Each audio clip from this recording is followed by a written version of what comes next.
अस्सलाम वालेकुम साथियों। जैसा कि सबको उम्मीद थी, जितने बुद्धिजीवी लोग हैं और जो पिछले दिनों से जुडिशरी का हाल है, जिस तरीके के फैसले आ रहे हैं, डींगरपुर वाले बवाल में जो फैसला आना था इन 16 लोगों के खिलाफ, जो भी मैक्सिमम सजा होती वो होनी थी। इसमें अधिकतम सजा उम्र कैद है और ये कर दी गई है। अगर फांसी की सजा अधिकतम होती तो इन्हें फांसी पे चढ़ा दिया गया होता, क्योंकि जिस तरीके से जुडिशरी काम कर रही है वो हमें आपको सबको पता। लेकिन ये कांड हुआ क्यों, ये बवाल हुआ क्यों, इसकी एक एक घटना, एक एक मिनट का गवाह मैं हूं। 6 जुलाई को जिस दिन ये कांड हुआ था, असलत नगर बगहा में दबिश देने गई थी पुलिस सैफियों में।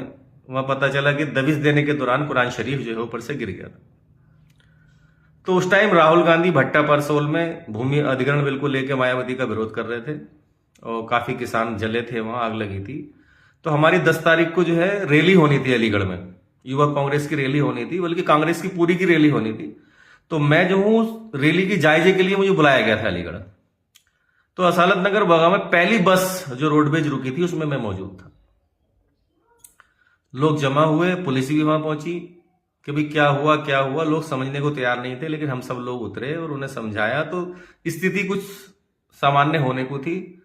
तभी एक नेताजी समाजवादी पार्टी के वो आ गए और उनकी तरफ को पब्लिक भागी। उन्होंने सीना कूट कर कहा कि हम कुरान का अपमान बर्दाश्त नहीं करेंगे, बिना ये देखे कि कुरान शरीफ बागी गिरा भी है या नहीं गिरा है, या उस अपराधी ने जिसके घर पुलिस गई थी कोई नाजायज लाभ लेने के लिए तो नहीं किया है।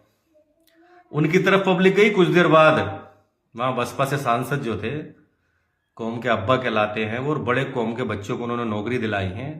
हजारों लड़कियों की कौम की उन्होंने शादी करा दी।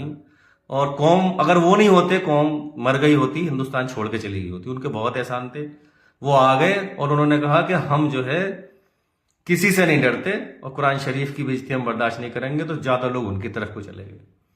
दोनों तरफ से इन दोनों ने जज्बाती तकरीरें की और उन तकरीरों के बाद जब आग फैली तो जो बेकसूर लोग थे उन्हें पता ही नहीं था हो क्या रहा है। आनन फानन में जो होना था वो हो गया। और मैं तो यही मानता हूं कि जहां 16 को इन्हें सजा हुई है, इन दो नेताओं को भी सजा होनी चाहिए थी, क्योंकि आग इन लोगों ने लगाई थी। और आपको अगर यकीन नहीं है तो 2 दिन बाद का अखबार मैं आपको दिखाता हूं, जिसमें मेरा बयान छपा था और मैंने ये छापा था। मैंने बयान दिया था कि मेरी आंखों के सामने ये सब हुआ था और खून का कतरा कतरा बहाने की बात कर रहे थे ये नेता। और जैसे ही पुलिस ने नाम लिखे तो फिर ये दिखाई नहीं दिए, भूमिगत हो गए। एक दिन के लिए ये लोग, इन पे परेशानी नहीं पड़ी, इनकी